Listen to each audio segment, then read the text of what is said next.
नमस्कार साथियों, स्वागत है आप सभी का श्री गोविंदम क्लासेज के ऑफिशियली यूट्यूब चैनल और हमारे श्री गोविंदम क्लासेज के ऑफिशियली ऐप के अंदर। स्वागत है आप सभी का। दोस्तों, आज की इस क्लास में हम पढ़ने वाले हैं, एक नया चैप्टर शुरू करने जा रहे हैं आज से, अभी से, जिसका नाम है इरिगेशन या सिंचाई। बिल्कुल सही सुना आपने। इसमें हमने फर्स्ट चैप्टर जो है वो पढ़ा था, ठीक है, जिसमें हमने सस्य विज्ञान और मृदा के बारे में, इनके बारे में जाना था, बीज क्या होता है उनके बारे में जाना था। अब हम बीच में हमारा एक चैप्टर है जैविक खाद के बारे में, उसको हम स्किप कर रहे हैं। उसको हम स्किप इसलिए कर रहे हैं बेटा, क्योंकि हम जब केमिस्ट्री के अंदर भी ये चीज है, जैविक खाद और कार्बनिक खाद का चैप्टर है वो है, और ये है, ये तीनों चैप्टर जो है वो एक दूसरे के सिमिलर हैं और एक ही है। केमिस्ट्री में सेकेंड चैप्टर और इसका एग्रीकल्चर का सेकेंड चैप्टर दोनों सिमिलर ही हैं, तो इनको हम एक साथ ही देखेंगे ताकि सभी को आप रिलेट करके पढ़ सको और अच्छे से याद हो सके। ओके, सो इसमें एग्रीकल्चर में अगेन जो मोस्ट इंपॉर्टेंट टॉपिक या चैप्टर जो है हमारा, जहां से हमारे आगे कंपटीशन एग्जाम में प्रश्न बनते हैं, इसके बारे में आज हम डिस्कस कर लेते हैं। यहाँ पर मैं आपको थ्योरेटिकली और सब्जेक्टिवली और ऑब्जेक्टिवली दोनों तरीके से आपको यहाँ पर क्लियर करवाऊंगा। ओके, तो शुरू करते हैं। तो आज के हमारे टॉपिक का नाम है सिंचाई, इरिगेशन। आपने नाम सुना होगा, है ना, एग्रीकल्चर में है, आपने इतना कुछ पढ़ लिया है तो बिल्कुल। तो इरिगेशन का मतलब क्या होता है, पहले बात करते हैं कि इरिगेशन की जरूरत क्यों पड़ती है। इरिगेशन का मतलब अगर हम सीधी सी बात करें तो हमारे दिमाग में ऑटोमेटिकली आ जाता है इरिगेशन मतलब पानी, है ना, कि हम खेत में जो पानी डालते हैं, पौधों को जो पानी देते हैं, वो इरिगेशन है।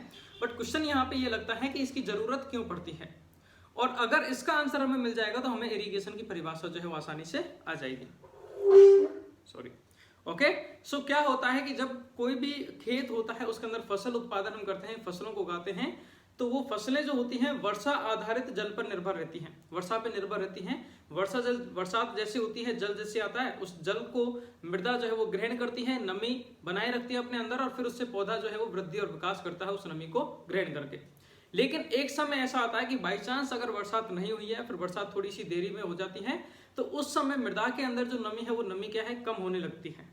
अब मृदा के अंदर जब नमी कम होने लगेगी तो पौधा जो है वो वृद्धि व विकास नहीं कर पाएगा। तो मृदा के अंदर ये जो नमी होती है, इस नमी को बनाए रखने के लिए, मृदा के अंदर, सॉइल के अंदर ये जो सॉइल मॉइस्चर होती है, इस सॉइल मॉइस्चर को कंजर्व रखने के लिए, बनाए रखने के लिए हम क्या करते हैं, क्योंकि वो बरसात और प्राकृतिक प्रक्रिया तो क्या है कि बरसात का पानी आ जाएगा, लेकिन बरसात हो नहीं रही है, तो हम क्या करते हैं कि आर्टिफिशियली बाहर से, कृत्रिम रूप से हम उस पर्टिकुलर एक एरिया में, पर्टिकुलर चाहे उसको हम खेत कह सकते हैं, जमीन का टुकड़ा, कुछ भी, वहां पे हम क्या कर सकते हैं, आर्टिफिशियली कृत्रिम रूप से जल देते हैं। तो ये जो बाहर से जो जल दिया गया है उस खेत के अंदर, कृत्रिम रूप से जो जल दिया गया है, किस लिए दिया गया है, हमारा पर्पज क्या है, ताकि मृदा के अंदर नमी बनी रहे, और मृदा के अंदर नमी बनी रहेगी तो पेड़ व पौधे जो हैं वो अच्छी वृद्धि व विकास कर सकें। तो उनके वृद्धि व विकास के लिए ये जो बाहर से जो हमने जल दिया है पौधों को या फिर उस खेत में, ये जो जल है वो क्या कहलाता है, हमारा सिंचाई कहलाता है। समझ में आ गया कि भाई हम क्या कर रहे हैं, सिंचाई कर रहे हैं, मतलब हम आर्टिफिशियली जल दे रहे हैं प्लांट्स को या फिर उस सॉइल को, ताकि उस सॉइल के अंदर मॉइस्चर बनी रहे और पौधा जो है वो लगातार ग्रोथ और डेवलपमेंट करता रहे। पहली बात तो ये क्लियर हो गई कि सिंचाई क्या होता है, सिंचाई की परिभाषा क्या होती है, ठीक है। तो सिंचाई की परिभाषा क्या हो जाएगी कि पौधे की वृद्धि के लिए मृदा में आवश्यक नमी को संरक्षण रखने हेतु कृत्रिम रूप से दिया जाने वाला जल सिंचाई कहलाता है, ठीक है। ये इसकी डेफिनेशन लिखा दूंगा मैं आपके, पहले सुन लीजिएगा, उसके बाद हम बात करते हैं, ठीक है। डेफिनेशन क्लियर हो गई है सर जी, आप समझते हुए चलिए अच्छे से आराम से, फिर हम लिखेंगे। सेकेंड पॉइंट आता है कि सिंचाई तो ठीक है, ये है भाई, हाँ, ये आर्टिफिशियली जो हम जल दे रहे हैं सिंचाई है, लेकिन इसके क्या क्या उद्देश्य हैं, मतलब ये जो हम पानी दे रहे हैं ये किस किस पर्पज को पूरा कर सकते हैं, क्या क्या इसके ऑब्जेक्टिव्स हैं, मतलब यूं कहें कि क्या क्या जरूरतें हैं, किसी प्रकार से हम ले सकते हैं। तो इसके ऑब्जेक्टिव्स क्या हैं, सिंचाई के उद्देश्य क्या क्या होते हैं। तो सबसे पहला और सबसे मेन ऑब्जेक्टिव तो है वो तो यही है कि मृदा के अंदर जब नमी की मात्रा कम होने लगती है तो उस नमी की मात्रा को बनाए रखने के लिए, या यूं कहें कि मृदा के अंदर नमी की पूर्ति करने के लिए हम सिंचाई करते हैं, ठीक है, पहला। अब दूसरा पॉइंट क्या है कि मृदा के अंदर जब नमी नहीं रहती है तो उसमें संभावना होती है कि वो मृदा जो है वो सूख जाए, सूखेगी, और सूख जाएगी तो वहां पे पूरे आसपास के क्षेत्र में सूखाग्रस्त क्षेत्र घोषित हो जाएगा या सूखा पड़ने लगेगा, जिससे क्या होगा कि वहां पे फसल नुकसान हो जाएगी, वहां के आसपास के लोगों को भोजन नहीं मिल पाएगा, सभी में भूखमरी या सूखा की वजह से होगा। तो वो जो सूखा आने वाला है उसको पहले ही सिंचाई के द्वारा हम खत्म कर सकते हैं, आर्टिफिशियली जल के द्वारा जो सूखा होता है उसको भी हम खत्म कर सकते हैं। ओके, फिर उसके बाद में और भी कई सारे पॉइंट हैं, जैसे कि जब हम कर्षण क्रियाएं करते हैं खेत के अंदर तो हमें क्या है कि मृदा जो है वो मुलायम होती है, तो हम कर्षण क्रिया आसानी से कर सकते हैं। तो ये भी एक पॉइंट है। इसका एक उद्देश्य है कि सिंचाई जब हम करते हैं तो खेत के अंदर जो कर्षण परत है, जो मृदा की ऊपरी सतह, जो कठोर परत जो होती है, उसको तोड़ने में, निराई गुड़ाई करने में, कर्षण क्रियाएं करने में आसानी रहती है। ओके, ये भी एक पॉइंट है। उसके अलावा नेक्स्ट एक इंपॉर्टेंट पॉइंट और है, हमने लास्ट क्लास में पढ़ा था मृदा के बारे में कि मृदा के अंदर लवण जब इकट्ठे होने लगते हैं तो मृदा जो है वो लवणीय हो जाती है। कैसी हो जाती है? लवणीय हो जाती है, जिसको हमने क्या कहा था? लवणीकरण प्रक्रिया कहा था। तो जब मृदा के अंदर किसी भी अन्य प्रकार के ऐसे लवण इकट्ठे होने लगते हैं जिससे मृदा हानिकारक होती है, मृदा लवणीय बनने की संभावना होती है, उस समय भी सिंचाई कारगर होती है, सिंचाई अच्छी साबित होती है। कैसे? कि अगर उस खेत में हम सिंचाई करते हैं, आपको बोर तो नहीं लग रहा, मैं सिर्फ बोल रहा हूं, पहले मैं समझा रहा हूं, फिर मैं सारे पॉइंट्स को लिखाऊंगा, है ना, बट सुन लीजिए एक बार। अगर किसी खेत के अंदर लवणों की मात्रा इकट्ठा होने लग गई है, लवण ज्यादा इकट्ठा होने लग गए हैं, तो वहां पे अगर हम सिंचाई करेंगे तो सिंचाई करने से क्या होता है बताओ? निक्षालन और निक्षेपण प्रक्रिया नाम सुना होगा आपने, लास्ट क्लास में मैंने आपको बताया था, ठीक है। और लवण जो होते हैं ये क्या करते हैं? जल के साथ घुलकर अंतःस्पंदन प्रक्रिया के द्वारा जल के साथ घुलकर अंतःस्पंदन प्रक्रिया के द्वारा मृदा की जो ऊपरी सतह वहां से धीरे धीरे नीचे चले जाएंगे। तो जितने भी लवण हैं जो मृदा की ऊपरी सतह में एकत्रित हैं वो सारे के सारे लवण नीचे चले जाएंगे। तो ये हमारी मृदा जो है वो सुधर जाएगी, या फिर मृदा जो है वो स्वस्थ बनी रहेगी, सही बनी रहेगी। तो कुल मिला के यूं कह सकते हैं एक लाइन में कि लवणीय मृदाओं का सुधार करने में भी सिंचाई जो है प्रयुक्त की जाती है, सिंचाई अच्छी साबित होती है। ये बात भी सही है। और इसके बाद में एक पॉइंट और आपको हम बताएं, वैसे बहुत सारे हैं कुछ जो मेन है उनको हम यहाँ पे डिस्कस कर रहे हैं। एक इंपॉर्टेंट पॉइंट ये भी है कि सिंचाई जो होती है वो खेत के अंदर जो पाला पड़ने लगता है ना, तो पाले से फसल को बचाने का कार्य भी करती है, पाले से फसल को बचाने का कार्य भी करती है। कैसे? कि सर्दियों में जब पाला बढ़ने लगता है तो वहां पे अगर उस खेत के अंदर हम सिंचाई कर देते हैं तो उस पर्टिकुलर खेत का, उस पर्टिकुलर जगह का टेम्परेचर जो है वो 1% इंक्रीज हो जाता है, 1 डिग्री इंक्रीज हो जाता है, 1 डिग्री सेंटीग्रेड। तो टेम्परेचर इंक्रीज होगा तो पाले के द्वारा क्या होता है? टेम्परेचर डाउन होता है। लेकिन हम सिंचाई करते हैं तो टेम्परेचर अप होता है, तो जिससे हमारी फसल जो है वो पाले के द्वारा नुकसान नहीं होता है फसल को। तो यूं कह सकते हैं कि पाले के द्वारा भी जो है सिंचाई हमें हमारी फसल को बचाती है। तो कई सारे और भी उद्देश्य हैं, तो इन सभी कार्यों में सहायक होती है हमारी सिंचाई। इसलिए जो हम आर्टिफिशियली जल जो दे रहे हैं, कृत्रिम रूप से जल जो दे रहे हैं, सिंचाई कहलाती है। ओके, फिर इस चैप्टर में हम पढ़ने वाले हैं आगे की सिंचाई कब करनी चाहिए, किस तरीके से करनी चाहिए, वो सारी चीजें। फिर आगे सिंचाई की प्रक्रियाएं पढ़ेंगी, कितनी कितनी मात्रा में सिंचाई देनी चाहिए, सिंचाई की विधियां कौन कौन सी, वो सारी चीजें हम इसमें पढ़ने वाले हैं। ओके, तो इस चैप्टर में हम पढ़ने सबसे पहले परिभाषा पढ़ रहे हैं, फिर उसके उद्देश्य पढ़ेंगे, फिर पढ़ेंगे सिंचाई कब करनी चाहिए, फिर पढ़ेंगे सिंचाई कितनी मात्रा में करनी चाहिए, कौन कौन सी फसल में कितनी कितनी मात्रा में सिंचाई देनी चाहिए, और फिर लास्ट हम पढ़ेंगे कि सिंचाई की विधियां कौन कौन सी होती हैं। ये 4-5 पॉइंट हम इस चैप्टर में पढ़ने वाले हैं। ओके, तो इनको नोट डाउन कर लेना। आगे बढ़ते हैं, नोट्स में से एक बार लिख लेना कि कौन कौन से पॉइंट्स आप पढ़ने वाले हैं, फिर इसकी थ्योरी लिखना शुरू करना। देखो बोर्ड मिटा हुआ है ना, आदत पड़ चुकी है, क्या करें बताओ? परिभाषा लिख लेते हैं आप, ठीक है। हाँ, तो सिंचाई का बेसिकली आपको समझ में आ गया होगा। और मेरी आपसे गुजारिश है, हाथ जोड़ के आप अपने पैर पकड़ लो, पैर पकड़ के गुजारिश ये है कि इस सिंचाई को अभी इसी वक्त ऐसा पढ़ लो, कॉपी पेन साइड में रख दो, आज या कल जितने भी टाइम पे ये सिंचाई खत्म होता है ऐसा पढ़ लो कि आगे बीएससी एमएससी तक तुम्हारी सिंचाई जो है वो कंटेस्ट होनी चाहिए। क्योंकि एग्रीकल्चर में ये जो टॉपिक्स हैं, ये सारे टॉपिक्स, सारे चैप्टर्स ऐसे हैं जो हमें आगे चल के काम आने वाले हैं। 11th में हम जो पढ़ते हैं वो हमारे आगे काम आते हैं, 12th में जो हम पढ़ते हैं वो काम आते हैं, 12th के बाद जेट की तैयारी करोगे तो भी ये सब आगे चल के आपके बीएससी में भी काम आएंगे। लेकिन अभी आप इसको अगर अच्छे से पढ़ लोगे तो आगे आपको बार बार पढ़ने की जरूरत नहीं पड़ेगी, ठीक है। चलिए सबसे पहले इसकी डेफिनेशन की बात करते हैं। तो डेफिनेशन क्या हो जाएगी कि पौधे की वृद्धि के लिए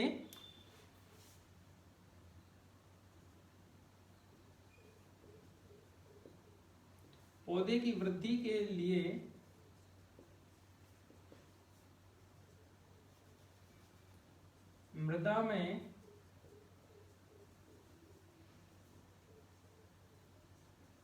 आवश्यक नमी को पौधे की वृद्धि के लिए मृदा में आवश्यक नमी को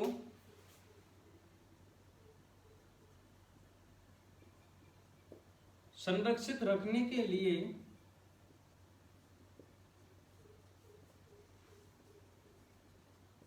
कृत्रिम रूप से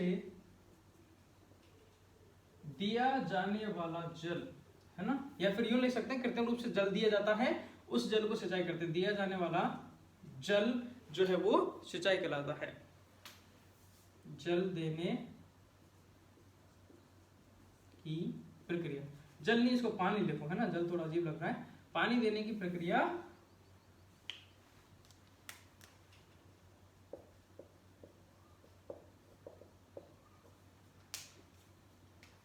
सिंचाई कहलाती है। समझ में आ गया? ऑलरेडी मैंने आपको 1 2 3 बार बता दिया है, तो उम्मीद करते हैं कि समझ में आ रहा होगा आपको। ठीक है, वापस रिपीट नहीं करूंगा। पौधे की वृद्धि के लिए हो ही रहा है रिपीट, है ना। पौधे की वृद्धि के लिए मृदा में आवश्यक नमी को संरक्षित रखने के लिए, या फिर यूं कह सकते हैं नमी को बनाए रखने के लिए कृत्रिम रूप से जो हम पानी देते हैं, जो हम जल देते हैं, उस जल को देने की प्रक्रिया सिंचाई कहलाती है। समझ में आ गया? याद हो गया? फिर आराम से लिखते रहना, है ना, घर पे यही काम है अपने, पहले एक बार याद कर लो उसको। चलिए, तो परिभाषा क्लियर हो गई। उसके बाद हम बात करते हैं सिंचाई के उद्देश्य।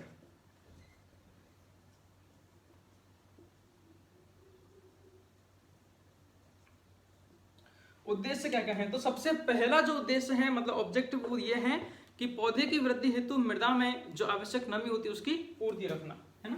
पहला उद्देश्य क्या होता है?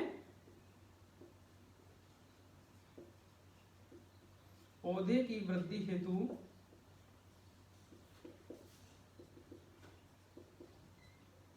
मृदा में आवश्यक नमी की पूर्ति रखना। ठीक है। सेकंड बात हम बात करते हैं कि फसल को सूखे से बचाने के लिए,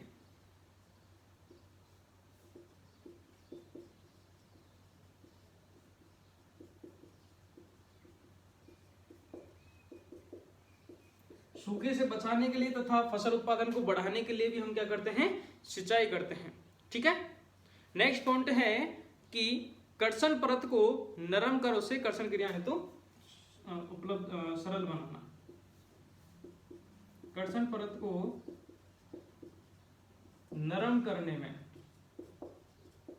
है ना, जिससे क्या होगा? जिससे कर्षण क्रियाएं आसानी से हो जाएंगी, है ना। तो कर्षण परत को नरम बनाए रखने के लिए भी हम ये करते हैं। नेक्स्ट पॉइंट है कि मृदा में स्थित जो लवण हैं उनका लवणों के निक्षालन करने हेतु, दिख रहा है आपको, नीचे दिख जाएगा, मृदा में लवणों के निक्षालन हेतु। अब निक्षालन तो आपको पता है ना, देखो यही चीज होती है एक अच्छे स्टूडेंट की, यही विशेषता है, या फिर अगर हम जो पढ़ रहे हैं दिल लगा के पढ़ रहे हैं उसका यही एक पहचान है कि जांच की भाई हमें याद हो रहा है कि नहीं हो रहा, कि हम जैसे जैसे आगे बढ़ते जाते हैं तो हम छोटी बेसिक चीजें हैं उनको छोड़ते हुए जाते हैं, है ना। अब आप देखो यहाँ पे इसी लाइन को अगर मैं आपको फर्स्ट दिन कहता कि मृदा के अंदर निक्षालन की प्रक्रिया होती है, आपको नहीं समझ में आता, लेकिन अब निक्षालन पे ऑलरेडी मैंने मतलब अपन ने डिस्कस किया अच्छा खासा, तो निक्षालन अब आपको क्लियर होगा। तो अब अगर एक ही लाइन ये बोल रहे हैं कि लवणों के निक्षालन के हेतु, तो आप समझ जाओगे निक्षालन का मतलब क्या है, आपके दिमाग में ऑटोमेटिक पिक्चर बन रही होगी, हाँ भाई लवण ऊपर से नीचे जा रहे हैं। तो मृदा में लवणों के निक्षालन करने हेतु, निक्षालन करने हेतु भी क्या है, सिंचाई जो है वो काम में ली जाती है। या फिर इसके अलावा एक और है कि लवण जो होते हैं उनको तनु बनाए रखने के लिए, तनु बनाने के लिए भी सिंचाई काम में लेते हैं। उसके बाद नेक्स्ट पॉइंट है, आपको दिखेगा या फिर लिख लीजिएगा, मैं बोल रहा हूं, फसल को पाले से बचाने के लिए, फसल को पाले से बचाने के लिए भी सिंचाई जो है वो करते हैं, है ना। पाले से बचाने के लिए भी, ये भी एक बड़ा इंपॉर्टेंट है। मैंने आपको बताया कि 1 डिग्री सेंटीग्रेड टेम्परेचर जो है वो इंक्रीज हो जाता है जब हम किसी ऐसी फसल में सिंचाई करते हैं जो पाले से ग्रस्त है, जिसमें पाला पड़ा हुआ है। ओके। इसके अलावा एक पॉइंट और बच गया बेटी, जिसको मैं यहाँ पे लिख रहा हूँ कि फसल जो होती है उसकी उचित वृद्धि के लिए सबसे आवश्यक जो चीज है वो क्या है कि आसपास का जो वातावरण है वो भी नम रहना चाहिए। आसपास का वातावरण जो है वो ठंडा रहना चाहिए, उसके सुटेबल होना चाहिए। अब आप ही बताओ, आप जहाँ पे बैठे हो अभी, जैसे एकदम से वहाँ पे बहुत ज्यादा गर्मी आ जाए, एकदम से भभक लग रही है ना, जैसे होता है ना कि गाँव में हम जब पाटा और क्या बोलते हैं पट्टियां होती हैं, पट्टियों में गर्मी बहुत लगती है, एकदम भभकने लगती है ना, तो पट्टियों में बैठे हैं और वहाँ पे तुम अगर ये डाउट क्लास, जूम ऐप पे क्लास वगैरह जो है या लाइव क्लास ले रहे हैं तो दिक्कत आती है। फिर वहाँ पे तुम सोचोगे यार नीचे से तो एकदम से आग उजल रही है, तो आग लग रही है, सर यहाँ पढ़ाने लग रहे हैं, तो अपन जो काम कर रहे हैं, जो हमारी एक्टिविटी है उसमें हम आउटपुट अच्छा सा नहीं दे पाते हैं। ओके, ये तो एक एग्जांपल था। तो सीधी सी बात वो ये कि जब हमें हमारे बॉडी का अकॉर्डिंग टेम्परेचर होता है तभी हम अच्छी एक्टिविटीज कर पाते हैं, अपना आउटपुट दे पाते हैं। वैसे ही पौधे या फसल जो होते हैं इनके आसपास का वातावरण जो है वो भी उनके सुटेबल होना चाहिए। अगर रबी क्रॉप है तो उसके अकॉर्डिंग उसका टेम्परेचर आसपास का टेम्परेचर होना चाहिए, खरीफ क्रॉप है तो उसके अकॉर्डिंग आसपास का टेम्परेचर होना चाहिए। मृदा के अंदर नीचे तो नमी बन जाएगी, मृदा के अंदर किधर गया, मृदा के अंदर तो नमी बनी रहेगी, तो मतलब नीचे तो नमी है, सही है, वृद्धि करेगा। लेकिन जब फसल की वृद्धि होती है, जब फसल जो हमारी है उस फसल में, ये हमारी फसल है ना, किसका पौधा है बताओ देख के, एग्रीकल्चर के छोरे हो ना तुम, कौन सी फसल लगाई है मैंने बताओ जल्दी से। ओके, तो ये जो हमारी फसल जो होती है, इस फसल के आसपास का ये जो है जिसको हम वातावरण कहते हैं, वातावरण या वायुमंडल जिसको हम कहते हैं, ये वायुमंडल भी क्या है, नम रहना चाहिए। कैसा रहना चाहिए, नम रहना चाहिए, तभी वो अच्छे से क्रिया कर पाएंगे। तो सिंचाई ये काम भी करती है कि मृदा के अंदर जब हम जल देते हैं तो पौधे के आसपास का जो वातावरण है उसको भी ठंडा रखती है या फिर उसमें भी नमी बनाए रखती है, जिससे पौधा जो है वो अच्छे से वृद्धि कर सकता है। तो ये पॉइंट भी लिखना कि वायुमंडल को ठंडा रखने में सहायक होती है। ठीक है, ये पॉइंट नीचे लिखना है ना, मैं यहाँ पे लिख रहा हूँ।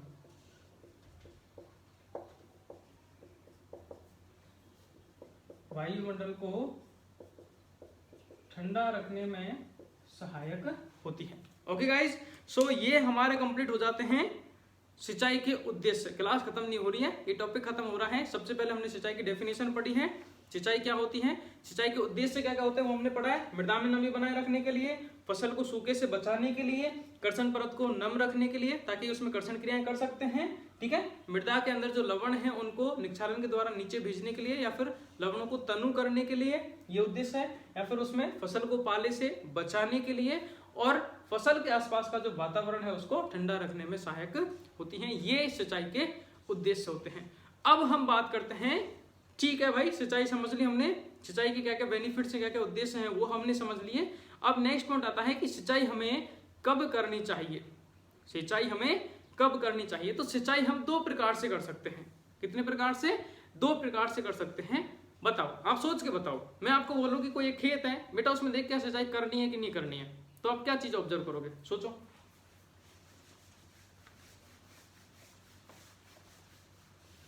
सोचो सोचो, हम कहते हैं कि भाई इसमें मम्मी या पापा अपन को भेज रहे हैं कि जा बाहर जा, मतलब बाहर के अपने खेत पे जा और ये देख के आ कि खेत में पानी देने की जरूरत है या नहीं। एग्रीकल्चर के छोरे हो, है ना, छोरे या छोरिया, तो बताओ वहां पे तुम क्या चीज ऑब्जर्व करोगे। कर लिया ऑब्जर्व, क्या किया। सबसे पहले तो हम देखेंगे पौधे को, भाई सूख तो नहीं रहा है तू, हाँ ठीक है, सब खैरियत है, चलो ठीक है ना, कल मिलते हैं। पौधे को देखेंगे कि पौधे में नमी की मात्रा पर्याप्त है या नहीं है ना, पौधे की पत्तियां सूख रही है नहीं सूख रही, और भी कई सारी चीजें होती हैं। मतलब पहला पॉइंट है कि पौधे को देखते हैं, पौधे की स्थिति को देखकर हम ये डिसाइड कर लेते हैं कि भाई इस खेत में सिंचाई देने की जरूरत है या नहीं, पौधा ठीक ठाक है। फिर दूसरी चीज हम क्या देखते हैं, दूसरी चीज हम देखते हैं मृदा को, है ना, मृदा को देखते हैं कि भाई मृदा सूखी है या नहीं है, मृदा के अंदर जल है या नहीं है, या फिर कभी कभी ऐसा होता है मृदा में ऊपर सूखी होती है, नीचे देखते हैं हाँ भाई है नमी, अभी 1-2 दिन और चल जाएगा फिर हम इसमें पानी डालेंगे, है ना। तो दो चीजें हम इसमें देखते हैं, सिंचाई कब करनी चाहिए, दो चीजों को देख के करनी चाहिए, एक तो पौधे को देखकर और एक मृदा को देखकर। सिंपल सी बात है ना। देखो प्रैक्टिकली चीज है, इनको रटना मत यार, मैं फिर कर रहा हूँ, ये पाप मत कर लेना कि एग्रीकल्चर को रटने लग जाओ। एग्रीकल्चर खेत में है, उसमें देख लो जाके, खेत में जाके काम करो। तो हेडिंग डालना सिंचाई कब करनी चाहिए,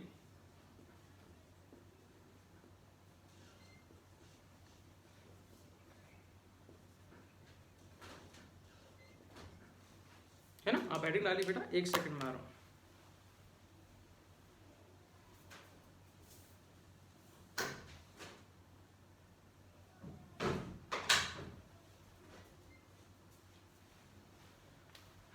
ओके, तो सिंचाई जो है फसलों का उपयुक्त समय पर सिंचाई करने के लिए निम्नलिखित आधार बनाए जाते हैं। ठीक है, दो प्रकार से की जाती है, दो आधारों पर सिंचाई की जाती है। इसमें सबसे पहला जो आधार है, आपको मैं नहीं दिख रहूंगा, सबसे पहला जो आधार है वो है पौधे के आधार पर। यहां लिख लेना पहले, तो सिंचाई दो आधार पर की जाती है।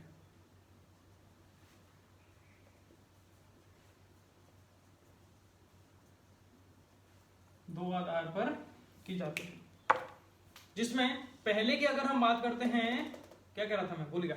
पहले हम बात करते हैं पौधे के आधार पर,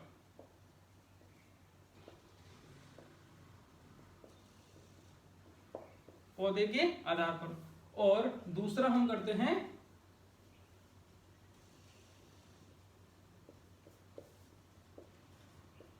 मृदा नमी के आधार पर, किस पर? मृदा नमी के आधार पर। पौधे के आधार पर मतलब पौधे की बाह्य स्थिति को देखेंगे, पौधे में पत्तियों में जल की मात्रा कितनी है वो हम देखेंगे, पत्तियों का तापमान कैसा है वो हम देखेंगे। ठीक है, कई सारी चीजें हम देखते हैं। या क्रांतिक अवस्था के आधार पर,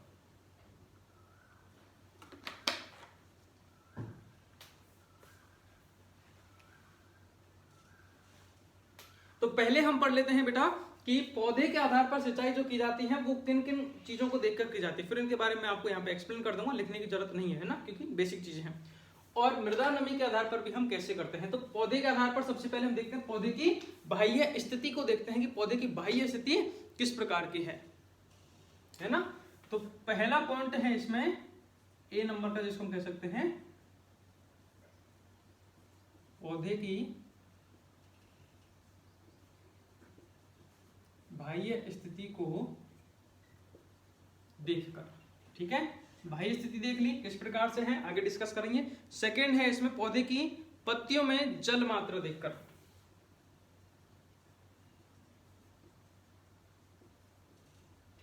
पौधे की पत्तियों में जल मात्रा या जल विभव को देखकर। उसके बाद थर्ड पॉइंट है पत्तियों का तापमान मापकर, थर्ड पॉइंट है पत्तियों का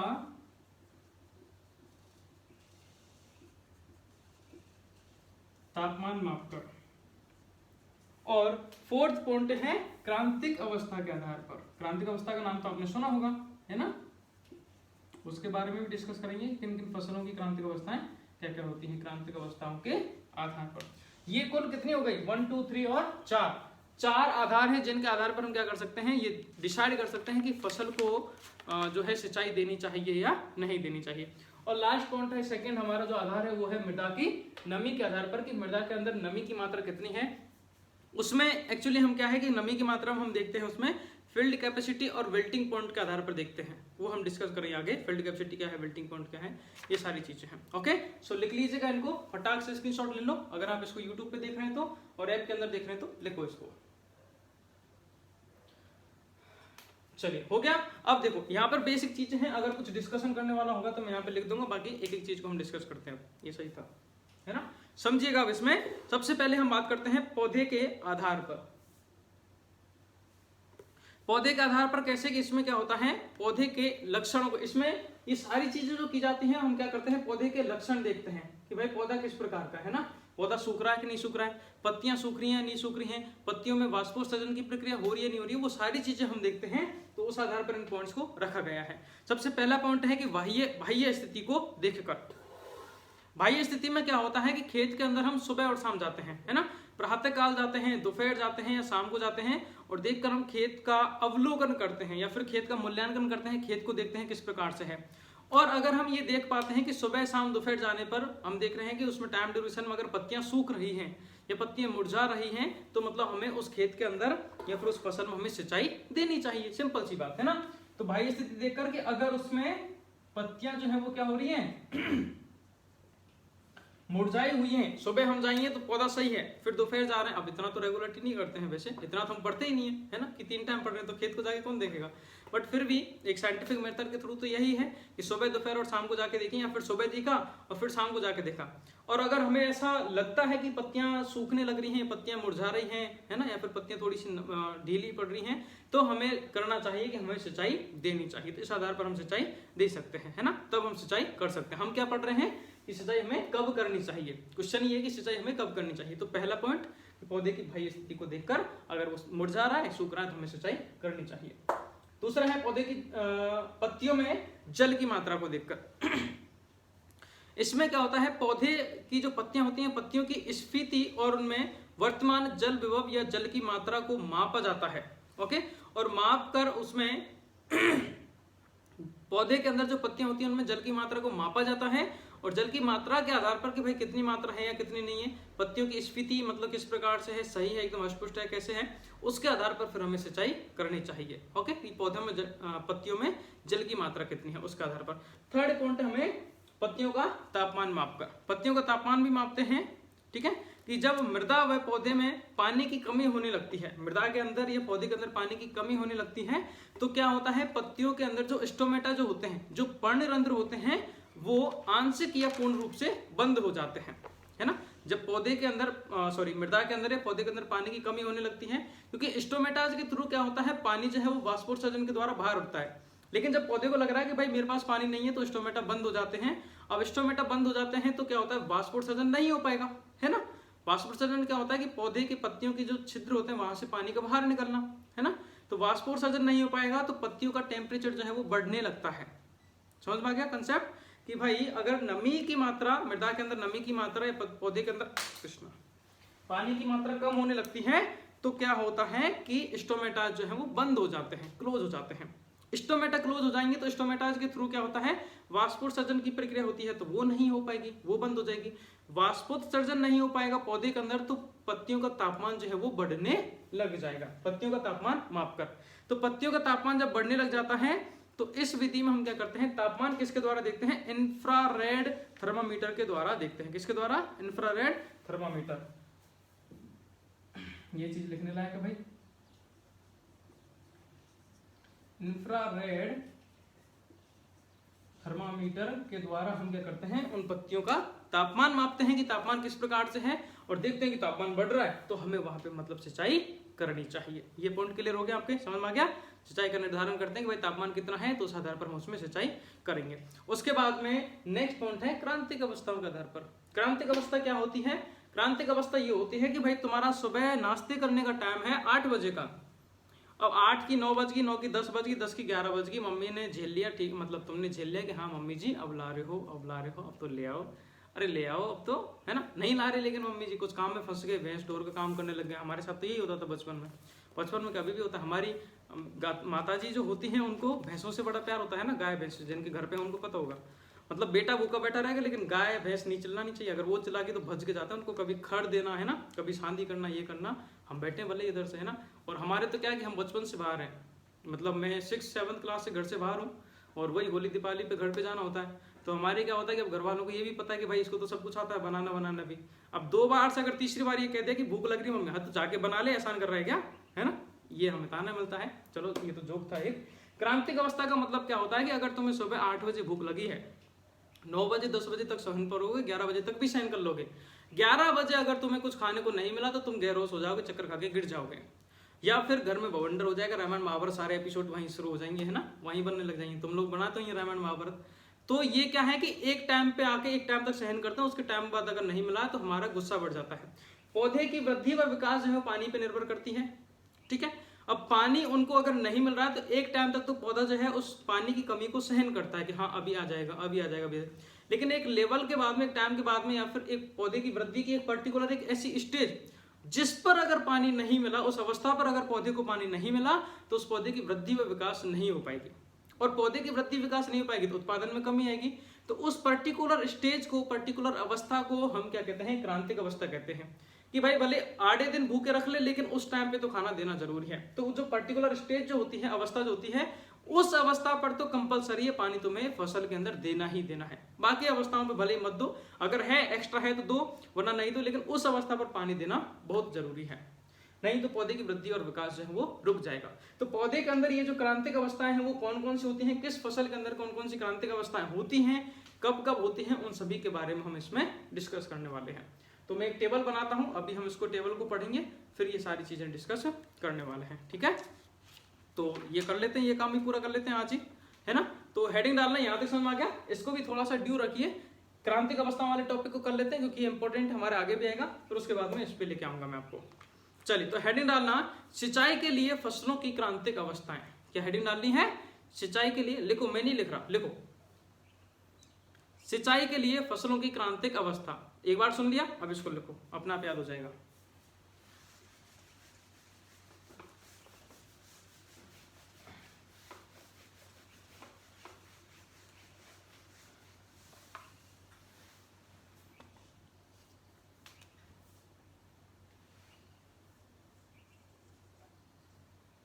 मलेरिया हो गया हाथ को, है ना, ऐसा लग रहा है। चल थोड़ा ढंग का बनाते हैं फर्स्ट से।